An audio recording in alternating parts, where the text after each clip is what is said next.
a very nice looking aircraft. Alright, so we wait for them to come off the aircraft. Hey, we're gonna go on board. Okay, thanks.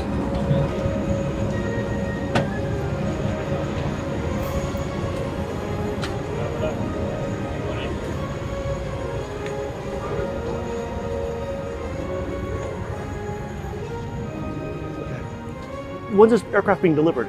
It's finally arriving in Fiji, home for the first time on November the 23rd. Okay, it's in a week. We Yeah. took delivery. No, it's actually this week. This At the end of this week. Yeah. We took delivery from Toulouse 3 days ago. Okay.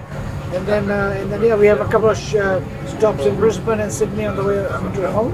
Okay. And then we land in Fiji on the 23rd of November. So Sydney is the biggest market for Fiji Airways and for the country Fiji. As the biggest tourist source. And so obviously we do Brisbane and then Sydney. And then we're waiting a day in Sydney, give it a rest. And then we go to fly home to Fiji on the 23rd. With the Prime Minister of the country on board from Sydney to Fiji. Okay. Okay. Where do you plan on flying this? Oh, so we're getting two. So mid-December we'll have our second A350 exactly like this. Okay. And from the 1st of January it flies daily to Sydney and daily to Los Angeles. Okay. So we have daily flights. So Sydney we have 2 or 3 flights a day. But on our prime route, prime flights, the one that connects on to LA by Nandi, it'll be the exclusively on the A350. Is there any particular reason why you went with the 350, considering that you have the 330 in your fleet? Yeah, well, we evaluated by our mission requirements. Okay. We wanted to obviously improve our product, enhance the A larger experience. aircraft. And we want to have options so we're able to explore routes that are deeper, further than Okay. our current 10-hour ones. It allows us to explore the US a little bit deeper. And so that after all the negotiations and options and all sorts of financial considerations, the 350 was the perfect fit. I would also imagine that cargo capability of the 350 would be far superior to the 330. Far superior, and considering that you have to import basically a lot of absolutely, and it helps with the Fiji, yeah. exports. It helps with exports. So we have a lot of seafood exports, with fresh produce exports, and so with the A330, with the full passenger load, we can only take a ton of cargo. Okay. But here with the full passenger load, we can take a heck of a lot more. That's great, yeah.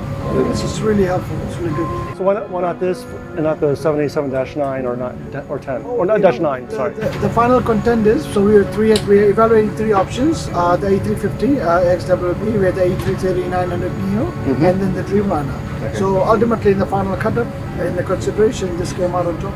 Okay. Will Fiji Airways be retaining some A330s? Yes, we will work with the A330s for now. We fly a lot of long-haul routes, so we fly LA, San Francisco, Hong Kong, Singapore, Narita. How many 330s in your fleet currently? 6 at the moment. 6 at the moment, and all 6 will continue. All 6 will continue. We have Okay. 2 on lease, which allows us to use them more for charters, Okay. and do some more Okay. businesses with them. So basically, you're expanding your fleet. At the We are moment. expanding. Expanding. We are Okay. expanding our Okay. fleet. So they're not replacing the 330 for the moment. No, Okay. We have our own aviation academy opening up in December, but the sims for that are the A330 sim and the 737 sim. Okay.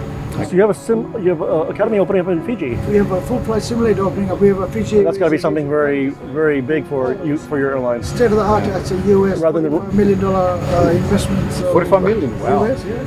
Rather than renting one and using it overseas like in Singapore, which is very expensive, you organically grow your pilots, I'm assuming, yeah, that's right. which is what other successful airlines have done. That's right. So and obviously, we're so far away from everything. It just makes it sense for us to have it there. So it's for our own pilots, and obviously we sell simulator time to anyone who wants to come over. Exactly. I think you'll find Fiji a more attractive place for some pilots to do there. The livery of Fiji Airways is interesting. So Fiji, we're known for our Masiato, M-A-S-I. These are hand-printed symbols, which represent, each of the symbols here represent different aspects of our culture, the traits of our people, right? So the outer circles and the connectedness signify connectedness and the spirituality of the Fijian people. These symbols represent people working together for a common purpose, and that the diamond represents the love Fijians have for their country. The traditional designs and stretched it across our brand and our identity.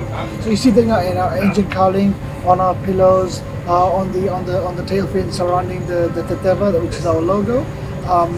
These have different meanings and they mean a lot to our people. So we're basically flying the flag for the country through the symbols. And if you actually see the business class section, it's actually very open, very airy.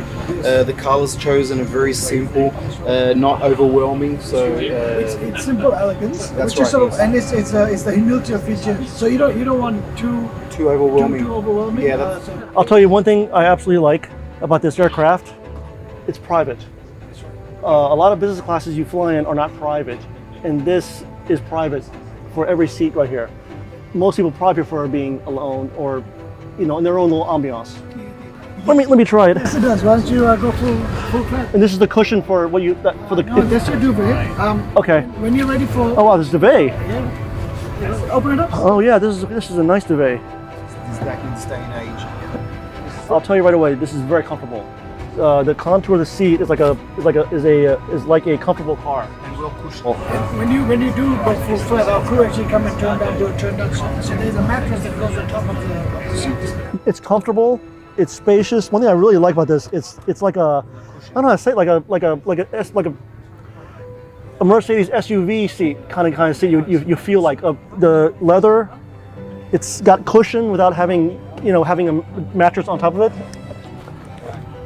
Sometimes when I'm actually lying down, sometimes I want to get up, and you have this option of get up and it's still comfortable.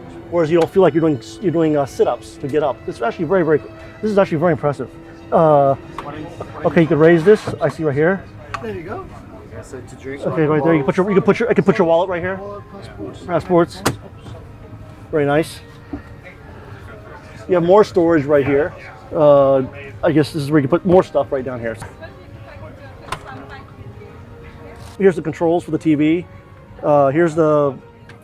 You can see right here a plug and a USB port. On this side, here's where the plugs. So there's two USB ports from what I'm seeing here. Two USB ports. So that's very nice. Does this table come out further? Absolutely. So it comes right. Okay, that's what I was waiting for. I couldn't. And it flips over, or you can adjust it however you want. Wow, that's nice. That is very nice. So you could put your laptop up here, put your laptop a little over here on the side, and you could put half, or if you want just a tea or a drink. Keep backing it away. Some of the small things I look for is privacy, seat comfort, gadgets where you can put your things away. Because you never have too much stuff when you're traveling a lot. And something that's really important to me, believe it or not, is I love individual air conditioners, not controlled, where you can do it yourself. And these have two. This is great, fantastic. Thank you very much. For Fiji Airways, I think they've won with this business class seat, and I would love to fly this in the future. Okay, we've just gotten invited on board a delivery flight December, a month from now, on another Fiji Airways aircraft by the GM. We're gonna have to work on the paperwork and the description. Bruno, you want to be on that flight, or? I do. Okay, so we might be on that flight from Toulouse, Los Angeles to Fiji.